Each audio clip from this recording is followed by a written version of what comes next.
नेकपा एकीकृत समाजवादीको चुनावको तयारी चाहिँ कस्तो छ? चुनावको तयारी बडो भव्य छ। किनभनेदेखि चाहिँ हामी लोकतन्त्रवादी शक्ति भएको कारणले गर्दाखेरि हरेक निर्वाचनलाई एउटा महाउत्सवको रूपमा लिने गर्दछौँ। किनभने आफ्नो सङ्गठन विस्तारको निम्ति पनि एउटा महान अवसर हो यो। त्यसकारणले गर्दाखेरि चाहिँ हाम्रो पार्टी कार्यकर्ता पङ्क्तिमा बहुत ठुलो उत्साह छ र यो पटक हामीले जनतामा गएर निर्वाचित भएर शानदार विजय हासिल गरेर नेकपा एमाले भन्दा ठुलो पार्टी बन्ने उत्साहका साथ हाम्रो साथीहरूले काम गरिराख्नु भएको छ, कार्यकर्ता साथीहरू लागिराख्नु भएको छ। हामीले भर्खरै 15 दिने अभियान पनि सम्पन्न गऱ्यौँ। 15 दिने अभियान चाहिँ जनतामा जाउँ, एकीकृत समाजवादीलाई जिताउँ भन्ने नारा लिएर गएका थियौँ। त्यसमा हाम्रो पार्टीका सम्पूर्ण नेताहरू, स्थायी कमिटीका सदस्यहरू, पोलिट ब्युरोका सदस्यहरू, केन्द्रीय कमिटीका सदस्यहरू, प्रदेश कमिटीका सदस्यहरू, जिल्ला कमिटीका सदस्यहरू, पालिका कमिटीका सदस्यहरू र वडा कमिटीका सदस्यहरू सम्पूर्ण रूपमा लाखौँ कार्यकर्ताहरू यो बिचमा खट्नुभएको छ र त्यसले एउटा माहौल, एउटा स्थिति सिर्जना गरेको छ र हाम्रो पार्टीले शानदार विजय हासिल गर्छ भन्ने विश्वासका साथ हामी अगाडि बढिरहेछौँ। तपाईँको पार्टीको तर्फबाट उम्मेदवार टुङ्ग्याउने प्रक्रिया के भइरहेको छ वा चाहिँ कुन मापदण्डका आधारमा उम्मेदवार छनौट गर्दै हुनुहुन्छ? हामीले उम्मेदवारको मापदण्डको प्रमुख मापदण्ड भनेको त उनी जनताको बिचमा कति लोकप्रिय छन्, हामी त्यो कुरा हेर्छौँ हैन। अब कुनै पनि दाग नलागेको हाम्रो उम्मेदवार हुनुपर्दछ, स्वच्छ छविको हुनुपर्दछ हैन। जनताको माझमा चाहिँ आफूलाई चाहिँ जीवनभर खटाएको कार्यकर्ता हुनुपर्यो र हामीलाई विद्रोहमा साथ दिएको कार्यकर्ताहरू पनि हुनुपर्यो। पार्टीको हरेक निर्देशनको पालना गर्दा, आदेशहरूको पालना गर्ने खालको कुरामा चाहिँ कुनै पनि प्रकारको चाहिँ दुविधा उत्पन्न नहुने गरिकन एउटा क्रान्तिकारी अडान मूल्य मान्यताका साथ अगाडि बढ्नका निम्ति पार्टीको आदेशलाई चाहिँ एउटा चट्टानी दृढताका साथ एउटा शक्तिशाल जस्तै भएर दृढताका पूर्वक आफ्नो उद्देश्य प्राप्तिमा गन्तव्यमा लागिरहने कार्यकर्ताहरूको खोजी भएको छ र त्यसै अनुसारको थुप्रै कार्यकर्ताहरूको सूची हामीलाई प्राप्त भएको छ। नेकपा एकीकृत समाजवादी पार्टीले महत्त्वकांक्षी घोषणापत्र सार्वजनिक गरेको छ। यो कसरी कार्यान्वयन गर्न सक्ने आधारहरू चाहिँ के छन्? हेर्दाखेरि यो महत्त्वकांक्षी जस्तो लागे मात्रै हो। वास्तवमा एउटा समाजवादी पार्टी हुनुको नाताले, एउटा कम्युनिस्ट पार्टी र त्यो पनि समाजवादी कार्यदिशा बोकेको पार्टीले गर्ने यस्तै हो।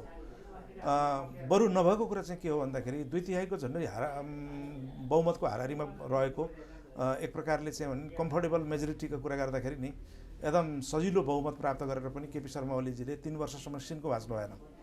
जनतामा चाहिँ समाजवादको आधार तयार गर्नका निम्ति उहाँले अनगिन्ती कामहरू चाहिँ सुरु गर्न सक्नुहुन्थ्यो। उहाँको सरकार सम्पूर्ण रूपले भ्रष्टाचारमा लिप्त भयो।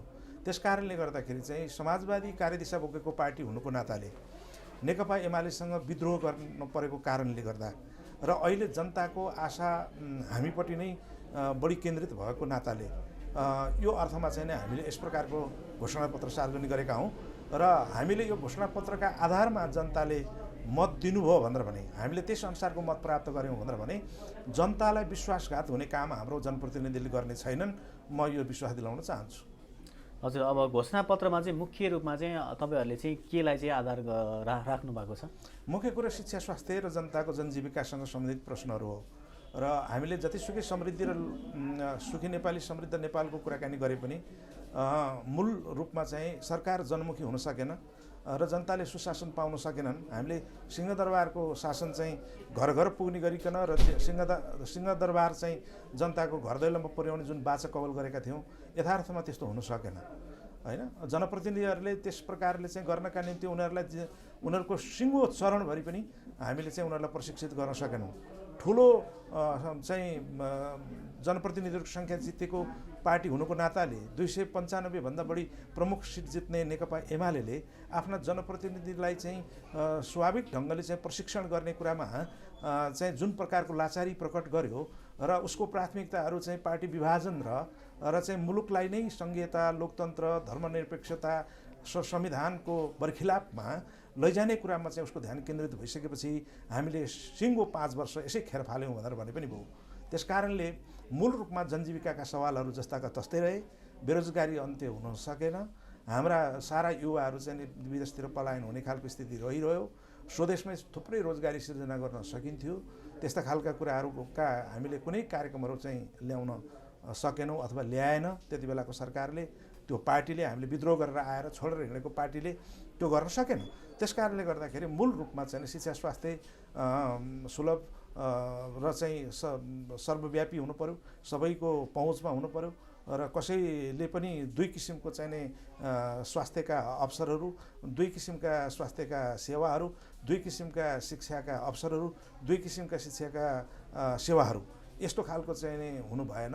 नागरिकहरू सबै समान हुन्, संविधानले सबैको चाहिँ समान चाहिँ भूमिका हुन्छ र समान चाहिँ सम्मानपूर्वक बाँच्न पाउने अधिकार छ। त्यसो भएको हुनाले यो खालको कुराहरू हो र मुलुकले जुन विकासको नाममा एक प्रकारले भनियो भने यो बिचमा चाहिँ डोजरे विकास भएर जुन खालको चाहिँ स्थिति सिर्जना भयो, त्यो डोजरे विकासको चाहिँ अब अन्त्य हुनुपर्छ। यसको मतलब डोजरले चाहिँ बाटो नखन्ने भने होइन, तर डोजरले बाटो खन्नुभन्दा अगाडि त्यसका डिपिआर बनाउँदाखेरि कमसेकम त्यहाँ इन्जिनियर सामेल हुनुपर्छ, सिभिल इन्जिनियरहरू सामेल हुनुपर्छ, त्यहाँ जियोलोजिस्टहरू भूगर्भविदहरू सामेल हुनुपर्छ, त्यसमा विपद विज्ञहरू सामेल हुनुपर्छ, त्यसमा वातावरणविदहरू सामेल हुनुपर्दछ र सिङ्गो रूपमा भन्नुपर्दाखेरि एक्सपर्टहरूको ठुलो समूहले अध्ययन गरेर कुन ठाउँ सुरक्षित छ, कुन ठाउँ असुरक्षित छ। हाम्रा जनप्रतिनिधिहरूले अब जनताका सरकारहरूको खोजी नीति गर्नेछन् र त्यसको सम्बोधन गर्नेछन्, जनताका चासोहरूको खोजी नीति गर्नेछन् र सम्बोधन गर्नेछन्।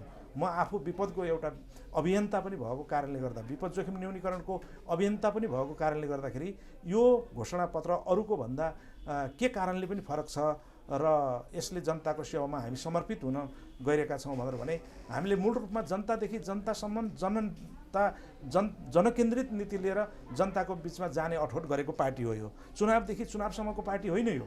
त्यसैले यो पार्टी चाहिँ नेकपा एमाले भन्दा फरक र भिन्न, अरू पार्टी भन्दा फरक र भिन्न, समाजवादी कार्यदिशा लिएर समाजवादी स्थापना गर्ने निम्ति चाहिँ अहरात्र खटिरहने चाहिँ अविचलित अडानका साथ अगाडि बढिरहेको पार्टी हुनुको नाताले हामीले चाहिँ जनताको चासोको सम्बोधन गरिरहँदाखेरि अबका विकासहरू भनेर भनेको विपद जोखिम संवेदनशील विकास मात्रै हुनु पर्यो होइन। यो चाहिँ साइन्स बेस्ड डिजास्टर रिस्कको चाहिँ आधारमा मात्रै चाहिँ हामीले विकासहरू अगाडि बढाउनु पर्यो र विकास लैजाँदाखेरि चाहिँ विपद जोखिम न्यूनीकरणको पक्षहरूलाई ध्यान दिएर जानु पर्यो। त्यस कारणले विपद उत्थानशील समाज निर्माण गर्दै, विपदमा जागरुक समाज निर्माण गर्दै जनताहरूलाई सुरक्षित र चाहिँ उत्थानशील भएर बस्न सक्ने बनाउने खालको कुरो पनि हामीले यसमा समेटेका छौँ। त्यस कारणले अरूको घोषणापत्रभन्दा हाम्रा घोषणापत्र निश्चय नै महत्त्वकाङ्क्षी छन्। त्यसको निम्ति चाहिँ नै हाम्रा जनप्रतिनिधिसँग इमानको खाँचो हुन्छ, हाम्रो जनप्रतिनिधिसँग सक्रियताको खाँचो हुन्छ, हाम्रो जनप्रतिनिधिहरू पारदर्शी हुन जरुरी छ। यो खालको कुरा हो। भर्खरै हाम्रो पार्टी चाहिँ गठन भयो भनेपछि आगामी चुनाव चाहिँ अब चाहिँ चुनावको नतिजामा कस्तो अपेक्षा राखेको छौँ हामीले? हेर्नुहोस्, हामी अहिले गठबन्धनमा बढी चाहिँ हामीले चाहिँ यसको अभ्यास गरिरहेको पार्टी हो। हाम्रो पार्टी मात्रै छुट्टै ढङ्गले चाहिँ चुनावमा जाने भनेर हामीले सोचेका छैनौँ। यद्यपि गठबन्धन टुट्यो, गठबन्धन रहेन भनेदेखि त सिङ्गल जानुको पनि विकल्प छैन। त्यसैले हामीले दुईवटा किसिमको तयारी एकैचोटि गरिरहेका छौँ, एकैपटक गरिरहेका छौँ। हामी 5 दलीय गठबन्धनमा सामेल छौँ। गठबन्धन एउटा विशिष्ट परिस्थितिमा बनेको गठबन्धन हो र स्वाभाविक रूपले गठबन्धनको भविष्य चाहिँ अरू दुईवटा चुनावसम्म पनि रहनुपर्छ भन्ने मान्यताका साथ हामीले अगाडि बढेको कारणले गर्दा यो स्थानीय चुनावमा केही सिटहरूको भागवण्डा गर्ने खालको कुरामा हामीलाई केही अप्ठ्यारोहरू परिरहेकै छ। तर पनि हामीले केही मिलाएका छौँ, अप्ठ्यारो पर्दा पनि मिलाएका छौँ। अप्ठ्यारोको बिचबाट पनि सहजताले नि हामीले चाहिँ त्यो बाटो रोजेका छौँ, निकालेका छौँ, सहज चाहिँ रिजल्टहरू निकालेका छौँ। अब केही ठाउँहरूमा चाहिँ नि 5 दलीय गठबन्धनभित्र स्वस्थ प्रतिस्पर्धा पनि गर्न पाउने छुट हामीले दिएका हुनाले नेकपा एमाले र अरू पार्टीहरूसँग चाहिँ गठबन्धन नगर्ने, नेकपा एमालेलाई त गठबन्धन र सबै मिलेर हराउने नै हो। तर चाहिँ के भने हाम्रो पार्टीले जित्ने सवालमा चाहिँ जित्नका निम्ति, सहज बनाउनका निम्ति गठबन्धन एउटा तरिका त हो। तर गठबन्धनमा चित्त बुझ्दो र चाहिँ भोट पार्टीले आह्वान गर्दैमा नपर्ने सम्भावना त्यस्तो भयो भनेर भने त्यस्तो गठबन्धन भन्दा हामी सिङ्गलै चुनाव लड्छौँ, एकल चुनाव लड्छौँ। एक्लै चुनाव लड्दा पहिलोचोटि हामी जनताको बिचमा टेस्टेड अथवा हामी जनताको जनपरीक्षणमा जाँदैछौँ। जनपरीक्षणमा जाँदाखेरि सबभन्दा पहिलो कुरा त नेकपा एमाले होइन, योभन्दा सृजनशील पार्टी एकीकृत समाजवादी हो, नेकपा कम्युनिस्ट पार्टी होइन। त्यस कारणले नेकपा एकीकृत समाजवादी कम्युनिस्ट पार्टी हुनुको नाताले समाजवादप्रति धोका दिएको नाताले, जनताको बहुदलीय जनवादको सिद्धान्तलाई तिलाञ्जली दिएको नाताले पनि नेकपा एमाले चाहिँ अब कम्युनिस्ट पार्टी रहेन र त्यसको विकल्पमा कलम चिन्ह लिएर नेकपा एकीकृत समाजवादी आइसक्यो। त्यस कारणले वैकल्पिक शक्तिको रूपमा र नेकपा एमालेलाई परास्त गरेर स्थापित हुने पार्टी चाहिँ यही हो भनेर जनताको बिचमा हामी जानेर जनताले त्यसरी अनुमोदित गर्नुपर्ने खालको कुरो भएको कारणले गर्दा हाम्रो निम्ति यो अग्नि परीक्षा हो। हजुर, अब चाहिँ अस्ति भर्खर सत्तारूढ वा चाहिँ गठबन्धनको चाहिँ तालमेलको कुरा पनि वा चाहिँ टुङ्गिसकेको छ, तर पनि तल्लो तहबाट चाहिँ सहयोग नहुने आशंका पनि भइरहेको छ। यो सन्दर्भमा चाहिँ तपाईँहरूले कसरी हेर्नुभएको छ? त्यसलाई त हामीले चाहिँ विभिन्न संयन्त्रहरू निर्माण गर्दै केन्द्रमा चाहिँ अनुगमन र सुपरिवेक्षण संयन्त्र बनाएका छौँ होइन। अब प्रदेश स्तरमा पनि अनुगमन समितिहरू बनेका छन्, संयन्त्रहरू बनेका छन्। जिल्ला स्तरमा पनि 77वटै जिल्ला बनेका छन्, 753वटै पालिका स्तरको संयन्त्रहरू पनि बनेको छ। त्यस कारणले गर्दाखेरि जहाँ अप्ठ्यारो आउँछ, यो त पहिलोचोटि यस्ता अभ्यास गरिँदैछ। यद्यपि काङ्ग्रेस र माओवादीले गरेको थियो, त्यो अभ्यास चाहिँ त्यति प्रभावकारी हुन सकेन। एमाले र माओवादीले गरेको चाहिँ अभ्यास चाहिँ प्रतिनिधि सभाको चुनावमा 2074 सालमा धेरै नै सफल भयो होइन। हामी त्यसैले 2/3 हाराहारी पुगेका हौँ, नत्र भने दुईटै पार्टीले बहुमत ल्याउन सक्ने खालको स्थिति थिएन होइन। र अहिले पनि कुरा के हो भन्दा त्योभन्दा प्रभावकारी चाहिँ संयन्त्र गठबन्धन हो। यो 5 दलीय गठबन्धन हो। यसमा नेपाली काङ्ग्रेस सामेल छ, माओवादी सामेल छ, हामी सामेल छौँ, जनता समाजवादी सामेल छ, जनमोर्चा सामेल छ। त्यसैले पूर्व पश्चिम उत्तर दक्षिण सबैतिर कुनै न कुनै किसिमले प्रभाव भएका शक्तिहरूको बिचको गठबन्धन हो।